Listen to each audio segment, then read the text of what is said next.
आज की कहानी है महिपाल सिंह व उनकी पत्नी बीना देवी की। मामला है दिघाट ग्राम चक्र कॉलोनी का है। गांव में निवास करने वाला एक व्यक्ति महिपाल सिंह वर्ष 1993 में दिल्ली में नौकरी कर रहा था। उस दौरान उसका विवाह उसी क्षेत्र की बीना देवी से होता है। गांव में ही उनके घर एक कन्या का जन्म होता है जिसका नाम दिव्या रखा जाता है। बेटी के जन्म के पश्चात महिपाल सिंह रोजगार की तलाश में फिर से वापस दिल्ली चले जाते हैं। उस समय उनकी बेटी सिर्फ 2 साल 9 महीने की होती है, 9 दिन की होती है। समय बीतता जाता है, वह गांव नहीं आता। साल गुजर जाता है, इसलिए उसका भाई दिल्ली खोजबीन करने जाता है महिपाल की। लेकिन खोजबीन करने पर भी महिपाल का कोई पता नहीं चलता। परिवार वालों ने जब उसकी और खोजबीन की तो पता चला महिपाल सिंह दिल्ली से महाराष्ट्र चले गया था। महाराष्ट्र में कौन सी जगह गया था उसका कोई पता नहीं चल पाया। 30 साल गुजर गए। इसी बीच महिपाल सिंह ने अपने परिवार को भी कोई संपर्क नहीं किया, परिवार से कोई संपर्क नहीं किया। इधर घर में पत्नी बीना अपने पति का इंतजार ही करती रह गई। इसी बीच सास और ससुर भी बेटे का इंतजार करते करते गुजर गए। बेटे को देखने की तृष्णा में बैकुंठवासी हो गए।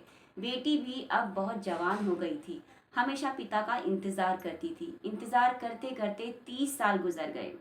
इसी दौरान कुमाऊनी लोक गायिका अनीता रजवार का एक कुमाऊनी गीत घुघुती की शूटिंग की गई, जिसमें कुछ दृश्य महिपाल सिंह के गांव में उसके घर से भी शूट किए गए थे। एक दिन जब ये गाना फेसबुक पर आया तो महिपाल ने फेसबुक पर अपना घर देखा तो बार बार ये गाना देखने लगा।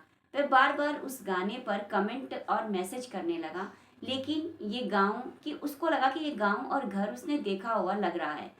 कहाँ है, कौन सा गांव है, ये उसे नहीं पता था। उसने कई बार ये कमेंट उस गाने पर किया, लेकिन बार बार कमेंट करने पर जो उस गाने की गायिका थी अनीता रजवार, उसने अपने पति को बताया कि कोई अनजान आदमी इस गाने पर मेरे बार बार कमेंट कर रहा है। तो अनीता रजवार के पति को उन्होंने गांव में शूटिंग के समय उस घर के लापता महिपाल के बारे में उनको पता चला कि जिस घर में ये शूटिंग हुई है वहां पर एक आदमी महिपाल सिंह था जो लापता है पिछले 30 सालों से। तो उन्होंने शूटिंग के दौरान जब उस घर की में शूटिंग की तो वहां पर महिपाल सिंह की फोटो भी देखी। उसके बाद उन्होंने प्रोफाइल चेक की उसकी, तो उनको पता चला कि उनकी बेटी दिव्या को बताया कि हो सकता है कि ये आपके ही पिता महिपाल हों।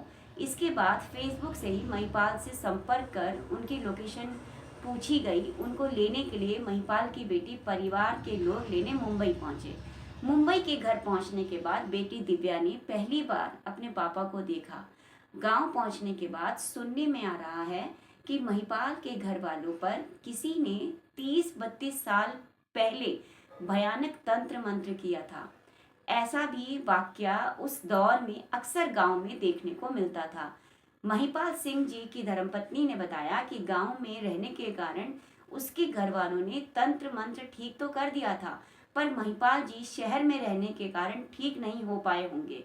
उन पर पूजा पाठ का असर नहीं गया होगा, जिस कारण उनकी याददाश्त चली गई थी।